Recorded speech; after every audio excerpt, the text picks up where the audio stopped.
Hello, guys and gals, and welcome. Welcome. So we got the patch notes. These are the patch notes that actually got pulled down and then got put back up. I don't know if you guys remember that, but they actually posted these. I think it was a couple days ago, and then they ripped them down and then they put them back up again. And this patch is going to be coming out around February 1st, by the way. So just so you know, this is going to be 1.31. And this was, I think, a planned one that was coming for a while. So I don't think it's got any fixes in it. I think it's just mainly stuff that was already coming before everybody complained, which I didn't complain. I actually liked the season. So let's just dig into it together. So the amount of health a monster with the Vampiric affix can heal has been reduced from 10 to 5 in World Tier 1, 20 to 10 in World Tier 2, 35 to 15 in World Tier 3, and 50 to 25 in World Tier 4. The Vampiric aspect has been kind of like a topic of conversation, especially since it can literally make a monster almost invincible in certain scenarios. I believe in Abattoir of Zir, when they had that last season, it also did that. So that was, yeah. Developers note, in a future patch, will make an additional improvement to the Vampire affix.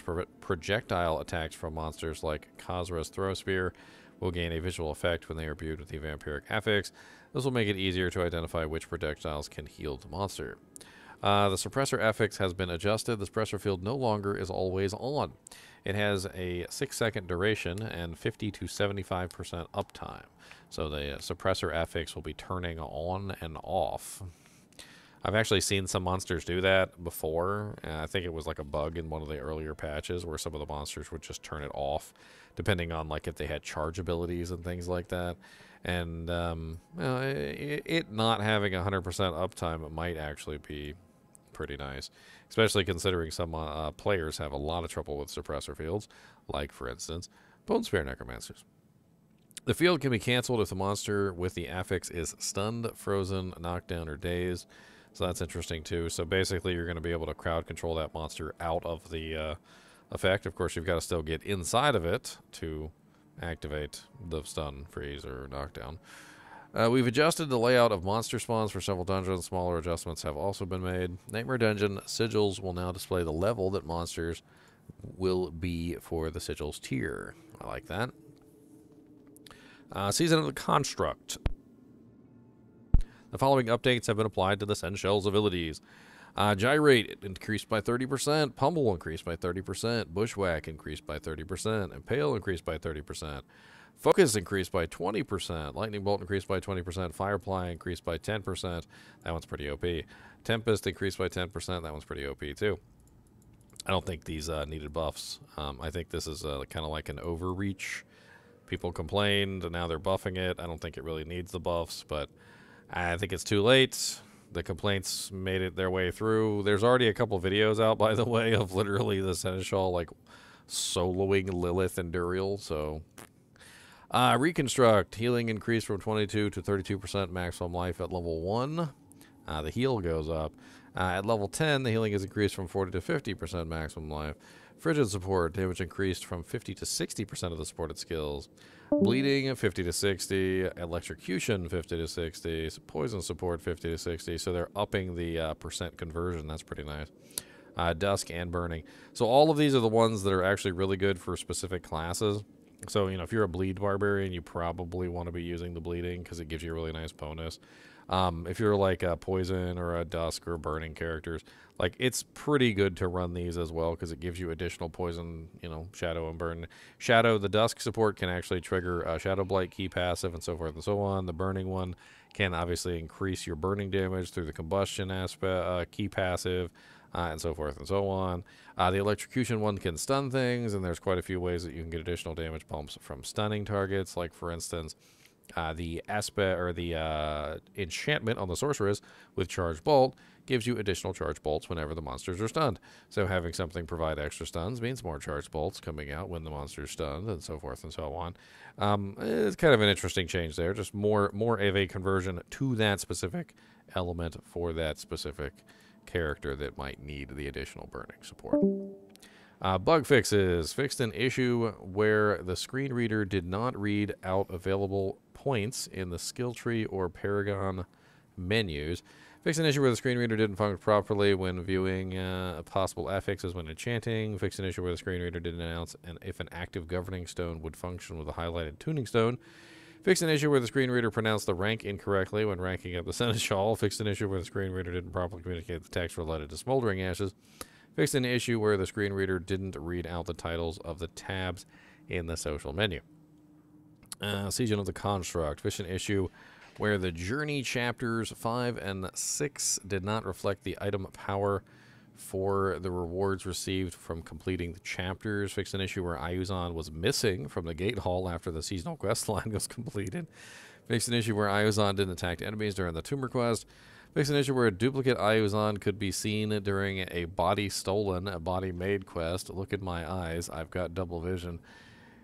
Fixed an issue where a body stolen, a body made could have progression blocked if all enemies were killed before the objective updates to destroy the corrupted runestones. Fixed an issue where fog wall encounter and a body stolen, body made quest could malfunction when playing in a party. Fixed an issue where the player could get stuck between a wall and a chest during the miracle quest. Fixed an issue where items carried on the player's character's back could become invisible during the miracle quest. Fix an issue where the World He Knew quest could not be completed if all Central Stones had already been upgraded to max level. I don't know if anybody had that issue. Fix an issue where the World He Knew quest displayed that the player must craft a tuning stone, when instead the objective is to craft a central cache. Fix an issue where progressing through the drums of the Vault quest could cause instability in the local co-op play.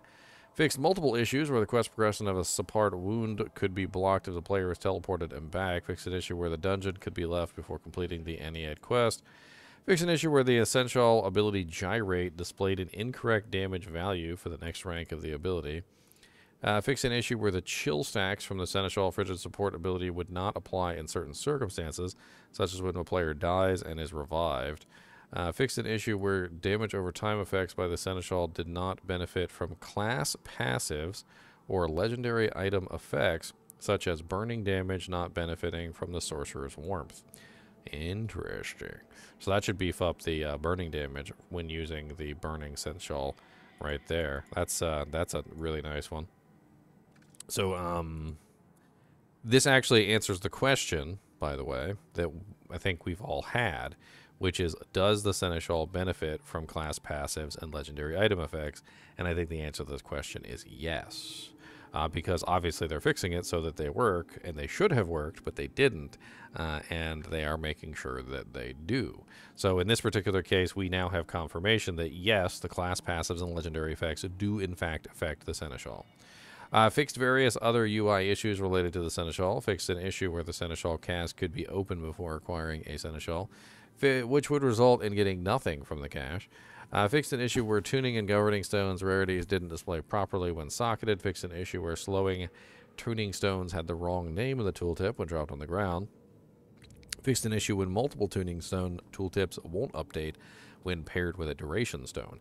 Fixed an issue where the Son of Malphus could be damaged by traps, which could lead players first encountering him with low health.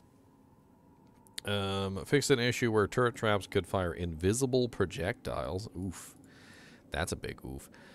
Fixed an issue where lightning floor traps could still affect player characters with various immune effects active, such as Blood Mist or Deep Freeze. Fixed an issue where rotating pillar traps could not fully go back underground if the player died and came back to where the trap was.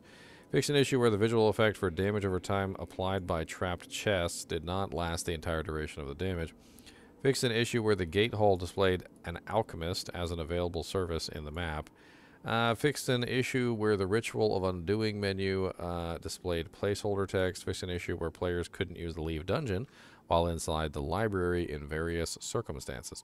Fixed an issue where the warning prompt about removing charges was missing when using Leave Dungeon to exit the vault. Various miscellaneous fixes for the seasonal quest line. Fixed an issue where the Ring of the Starless Skies wouldn't grant stacks when casting channeled skills. Oh, Chunks will be happy. Fixed an issue where the rogue being frozen mid-dash could be unable to cast any skills. Fixed an issue where the blood mark could not be cleansed if it was applied while mounted. Fixed an issue where Whirlwind could channel and stay in place when using keyboard navigation in a certain circumstances when using a controller. So you could just Whirlwind in place. Dungeons and Strongholds fixed an issue where the Animus could not drop in the Broken Bulwark or Dark Ravine, which would block progression. Fixed an issue where the Fog Wall and the Zenith could be passed through while the player was under the effect of the Conduit Shrine. Fixed an issue where slay enemies' objective in various dungeons could fail to update properly, which would block progression.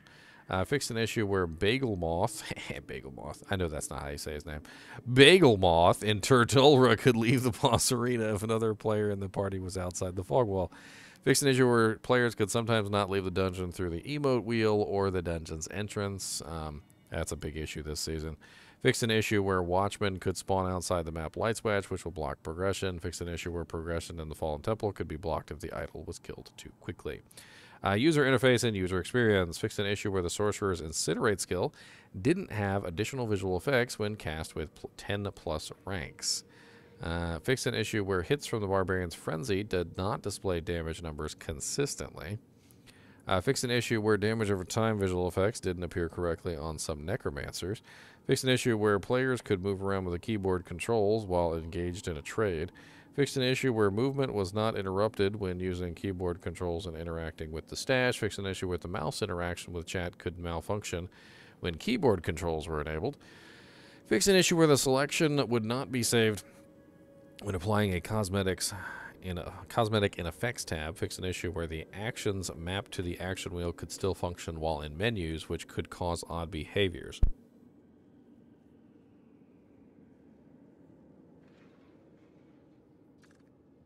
Dirt's a little dry. Fixed an issue where the Battle Pass rewards that grant the title only displayed the prefix and not the suffix of the title. Fixed an issue where the names for the enhanced penetrating shot and improved penetrating shot skill were reversed.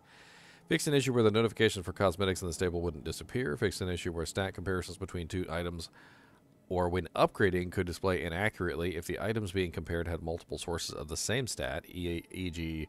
comparing two totems with cooldown reduction. Both have cooldown reduction as an inherent affix and as an additional affix. Fixed an issue where assigned emotes could still be labeled as unassigned in the emote menu. Fixed an issue where the cursor would not be visible when opening a lore book while using keyboard navigation. Fixed an issue where assigning skills to number pads did not properly display what skill bindings were in the UI. Fixed an issue where the players listed and local players were not sorted properly. Fixed an issue where the reset to default button in options menus didn't function. Fixed an issue where the game could become unstable when viewing the well-supplied challenge in collections. Fixed multiple issues where the settings for changing between keyboard and mouse navigation had slightly inaccurate description text. Fixed multiple instances where Fog of War was not displaying properly. Various quality of life fixes for respec mode. Miscellaneous fixed various instances where invites would not send properly while having a local co-op pair in the party. Fixed an issue where crafting the elixir of lightning resistance failed to account for the master mixology challenge. Fixed an issue where the portal cosmetic did not apply to portals used when teleporting into a nightmare dungeon through the map. Fixed an issue where the Harlequin crest was the wrong color when equipped. It's going to be green now. It's going to be ugly green. It's going to be doo-doo brown, poo-poo caca green, like baby poop green. It's going to be baby poop green, you watch. Various performances and stability UI improvements. I mean, overall, there's not really a whole lot in here. Little things that are fixed. The Ring of the Starless Sky. I kind of like the Harlequin crest getting fixed. Season of the Construct, Seneschal got buffed up a bunch. I don't really think it needed it, but I think that's just an overreach from people complaining. And honestly, I think now that people have seen the full power potential of this particular spider, I don't really think this is warranted. It's probably just going to bump him up even more. Than it's going to be nasty. Also, we got confirmation that passive effects actually do work with the Seneschal, so that was really nice. That was through the fix in the passive abilities, which we did not know about previously. So now that we know that the Seneschal does indeed work with class passives and legendary effects, this is a 100% confirmation. Now you can spend more time even customizing your Seneschal even better than it was before. And that was nice. And, I mean, we got some other fixes here, like, for instance, the fix to the suppressor field, which should be kind of interesting. And then the fix to the Vampiric affix, which the suppressor and the Vampiric are probably two of the most annoying affixes. They're not really difficult, but especially when you have like multiple suppressor fields on top of each other, or like the monster is already ridiculously hard to kill, and then they throw a Vampiric on there, kind of makes it next to impossible. A lot of this is just pretty generic fixes, nothing too super crazy. I mean, some trap fixes, I mean, nothing too great there. They seem to be working on the whole leave dungeon not working problem, so that's nice. I don't see any mention in here of the invisible bosses. And, I mean, it's a patch. There's stuff in it. It's not really, like, too super duper ridiculously exciting. I mean, this right here is going to be nuts. The freaking Seneschal was already doing way too much damage anyway. And people were just complaining. They're like, he's useless. Meanwhile, he's, like, one-shotting freaking Duriel. I don't even, you know, people are stupid sometimes. Just the sheer fact that literally, like, they were complaining about the Seneschal, like, so bad that the Seneschal sucked. And then people come up with videos, literally, like, of killing Lilith with the spider. Like, just the spider kills Lilith. And now we've got damage bumps. So now not only does the Seneschal kill Lilith by himself, but now the Seneschal is going to be able to kill Lilith by himself and then some. So he'll just be able to do it even faster now. I think that's pretty much it for this one. As always, I do appreciate you guys and gals joining me for these patch note videos. And as always, keep watching.